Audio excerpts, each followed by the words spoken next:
একজন জ্ঞানী বাবা তার ছেলেকে বলেছিলেন যে বাবা, তুমি তিনটি বিষয়ে কখনোই হাল ছাড়বে না, কখনোই হাল ছেড়ে দেবে না। তখন ছেলেটি বললেন, বাবা কি বিষয় আমাকে বলুন। বাবা তখন উত্তর দিচ্ছেন যে বাবা, এই তিনটি বিষয়, সেটা হচ্ছে তুমি কখনোই ভালো খাবার, সব সময় তুমি ভালো খাবার খাওয়ার চেষ্টা করবে। 2 নাম্বার, সব সময় ভালো বিছানায় শোয়ার চেষ্টা করবে। 3 নাম্বার, সব সময় ভালো ঘরে বসবাস করবে। তখন সেই ছেলেটি তার জ্ঞানী বাবাকে বলছেন, বাবা, আমাদের তো এইসব কিছুই নেই, ভালো বিছানা তো দূরে থাক, আমরা 3 বেলা ভালো খাবারই খেতে পারি না। তখন সেই জ্ঞানী বাবা ছেলেটিকে বলছে, বাবা, তোমাকে আমি আরেকটি কথা বলে যাই, তুমি যখন তোমার প্রচন্ড ক্ষুধা লাগবে তখন তুমি খাবার খাবে, তার আগে খাবার খাবে না।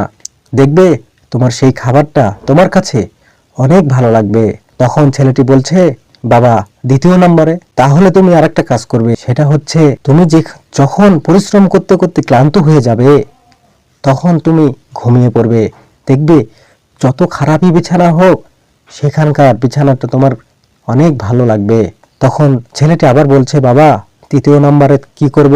বাবা বলছেন যে তুমি যেখানে বসবাস করবে সবার সাথে সদাচরণ করবে, দেখবে তোমার বসবাসের জায়গা অনেক সুন্দর হয়ে যাবে।